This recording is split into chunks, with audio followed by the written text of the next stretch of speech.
Homemade body scrub. তো আসসালামু আলাইকুম এভরিওয়ান। আজকে আমার ফেভারিট একটা বডি স্ক্রাব তোমাদের মাঝে শেয়ার করব। এটা দেওয়ার মাধ্যমে তোমাদের রোদে পড়ে যে কোনো কালো দাগ আস্তে আস্তে রিমুভ হয়ে যাবে শরীর থেকে। তো কিভাবে বানাতে হয় চলো শুরু করে যাক। তো সর্বপ্রথম আমি এখানে দিয়ে দিচ্ছি হলুদের গুঁড়া। ইংলিশে লিখে দিয়েছি, অনেকে হইতেছে বাহিরের কান্ট্রি থেকে এক দুজন ভিডিও দেখে নর্মালি, এই জন্য। তো যাই হোক, আর বাঙালিরা তো আমার ভাষাই বুঝতে পারবে। তো সর্বপ্রথম হলুদের 2 চামচ গুঁড়া নিয়ে নিয়েছি, ওইটাকে রোস্ট করে নিয়েছি, মানে ভেজে নিয়েছি ভালো মতন।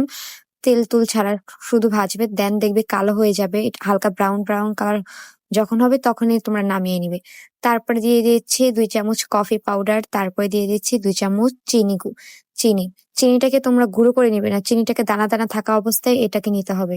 তারপর আমি দিয়ে দিচ্ছি 2 চামচ লেবুর রস। লেবুর রসে কি অ্যাসিডটা জানি বেশি থাকে, বডির জন্য অনেক ভালো, আমি মনে নেই। যাই হোক, 2 চামচ লেবুর রস অ্যান্ড এখানে 1 চামচ কোকোনাট অয়েল, মানে নারকেল তেল যেটাকে বলে। খাঁটি নারকেল তেল থাকলে তো আরো ভালো। যাই হোক, তবে সুন্দর করে মিক্স করে নিচ্ছি। চিনিটা যে দানা দানা থাকে ভালো মতন বলে নিচ্ছি। দেন তোমরা পুরো বডিতে অ্যাপ্লাই করবে। পুরো বডিতে অ্যাপ্লাই করার পর 5 মিনিট বডিতে অ্যাপ্লাই করার পর ম্যাসাজ করবে 5 মিনিট পুরো বডিতে।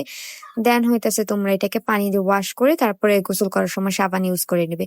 অ্যান্ড তোমরা একটা রেজাল্ট, মানে নগদ দেখতে পারবে যে কতটা পরিমাণের ক্লিন হয় স্কিন ভিতর থেকে। তোমাকে এটা ডিপ ক্লিন করে, মানে রোদে পোড়া দাগ থাকে না, যে অনেকেই তো আমরা বাহিরে যাই সানস্ক্রিন ইউজ করি না, আবার অনেকে সানস্ক্রিন ইউজ করার পরেও কিন্তু বডিটা কেমন কালো কালো দাগ হয়ে যায়, মানে রোদে পোড়া একটা কালো দাগ পড়ে যায়। তো এটা দেওয়ার মাধ্যমে কিন্তু তোমাদের মানে আস্তে আস্তে রিমুভ হয়ে যাবে। সপ্তাহে এটা 3 দিন ইউজ করলে ভালো, 2 দিন পর পর ইউজ করবে।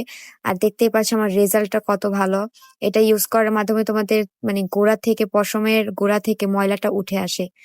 যাই হোক, ভালো লাগলে লাইক কমেন্ট শেয়ার করে দিও। আল্লাহ হাফেজ।